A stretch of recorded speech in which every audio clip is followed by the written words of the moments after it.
community manager on the Picasa team. I've been working at Google for about 4 years now.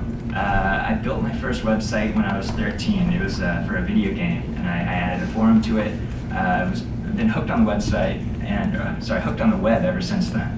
The website itself crashed and burned and failed miserably, but it taught me a lot of cool life lessons. Oh, it's working. Perfect. So I wanted to talk to you today more just a general story about where we are with support at Google. I wanted to talk about where I want to take our team going forward. I was looking through the admin zone forums and trying to see what people wanted to get out of these conversations, these prezos, and it seemed like there's a pretty varied audience here. There's people looking for monetization for forums, but then there's also just people kind of curious about how to start a forum, and I thought these stories would be a good place to start. So we do one-to-one support, we used to do one-to-one support through email.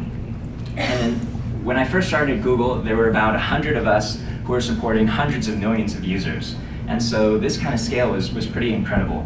What our team did was we read every single email that any person ever emailed to Google, either just support@google.com or reaching us through our help center. And so it was our job to look at all this feedback, respond to as many users as we could, and then escalate issues to our engineering and product teams.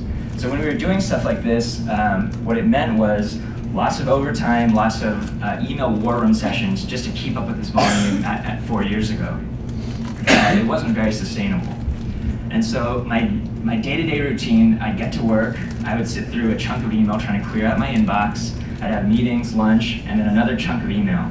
And as a job, it wasn't very satisfying. Hand on my heart, I loved what I did. It was a great way to gain a lot of product knowledge in a very short amount of time. I loved talking to users, talking to them about our products and why they use them, how they use them. But just doing 8 hours of email every day, 8+ hours of email every day, it was very draining.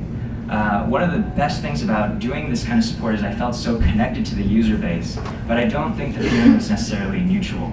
And so the reason for that is when we were doing this kind of email support, the 100 of us on our consumer operations team, we had to stick to a very strict Google-approved language. So we said, hi, username, thank you for your feedback about insert product name. We would respond to the user's questions or their feedback, and then we would sign off, regards, the Google team. And so the idea was that we didn't want users to know that there were only 100 of us supporting Google in all of our products. The idea that we could kind of hide the fact that we were a very small team, that we were maybe trying to do more than we really could. And so we came to this crossroads where doing this kind of support just wasn't sustainable anymore. It wasn't efficient, and it definitely wasn't getting any more efficient as time moved on, as our existing products got more and more complex, as we added more and more new products and new features. We really had to either make a choice.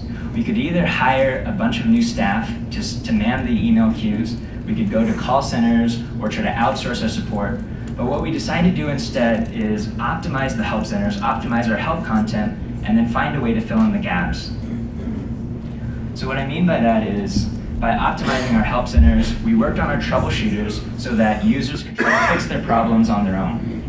We made sure we updated our known issues pages so that users could at least see that we were aware of a problem and that we were working to solve it. We also made sure that we fixed any broken links in the help centers so that if users search for an error message or for an issue, a help article would be very close to the top of Google search results. But there was still something missing because there were going to be content or there were going to be issues that came up, especially new issues, that we just didn't have help articles for or that we couldn't have help content for. And this is where we decided to move to Google Groups. And so when I say one-to-many support, I mean there was one Googler trying to help many, many users. I used to work at a big box retailer selling cameras, and 364 days of the year, it was very high-touch sales. I would greet someone as they walked into the department, I'd get to know them, get to know what kind of photos do you take, what kind of photos would you like to be taking. We'd talk about different camera models, different benefits of each one. I'd spend a lot of time getting to know this person, and then finally make the sale. But on Black Friday, when people are sleeping overnight, skipping Thanksgiving dinner just to shop at a store to save a few bucks, there was a different approach needed entirely. So on Black Friday, the day after Thanksgiving, the idea was crowd as many people within earshot as I could, tell them in 10 seconds, this is the camera that you need to buy, this is where you go to buy it. Here's a ticket so that you can pick this camera up at the register and then let them move on with the rest of their shopping. And then I move on to the next group of people, crowd as many people as I could around me, do the same thing for the next 8 hours, or I was probably working much longer than 8 hours on Black Friday. With that in mind, we decided to move to this idea of one-to-many support, whereas one Googler, again, crowding as many users as we could around us, giving official either answers or advice or feedback, and that's why we moved to Google Groups.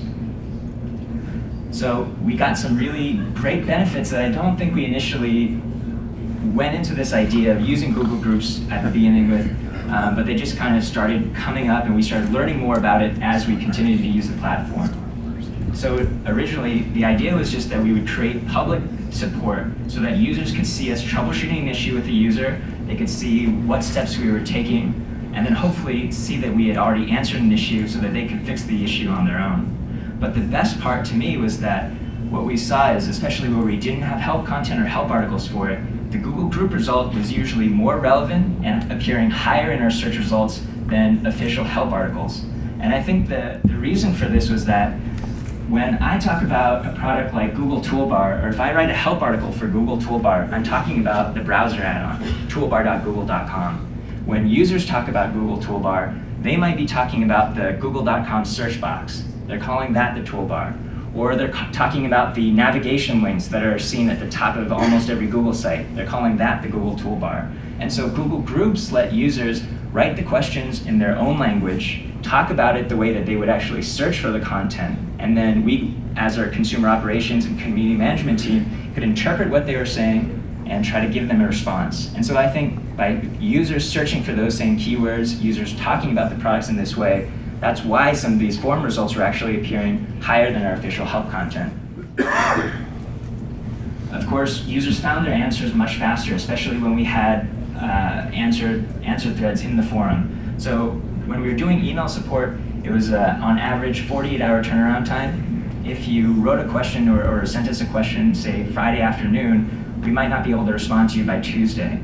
And by that time, most users probably forgot they already had the issue, or they were so livid and so frustrated with having to wait that many days that it really was pointless to try to help them at that point. With the forum support, they could instantly get their answers, see what steps someone had taken, and hopefully fix the issue on their own.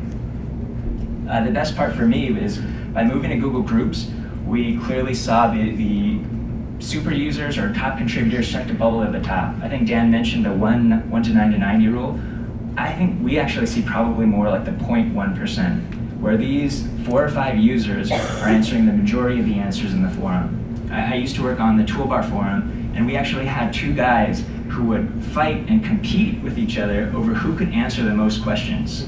So we went from one-to-one support, where I was really just struggling to keep up with the fire hose of email that was coming in, to this one-to-many platform where users were actually fighting to answer these questions for us. And we're not paying these top contributors where, maybe we'll offer them a t-shirt or some swag, but I asked them, why do you do what you do? Why are you helping users and, without any kind of clear benefit to you, why do you do this? And I invited some of our top contributors to lunch and I asked them, just tell me the background, what's the deal?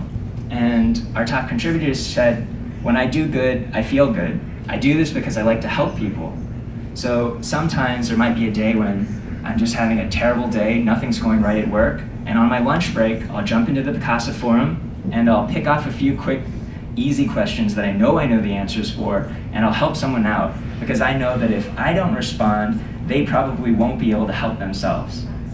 And that just blew me away. I mean, that restored my faith in humanity, especially if you've ever been to a Google forum, it can get pretty hairy.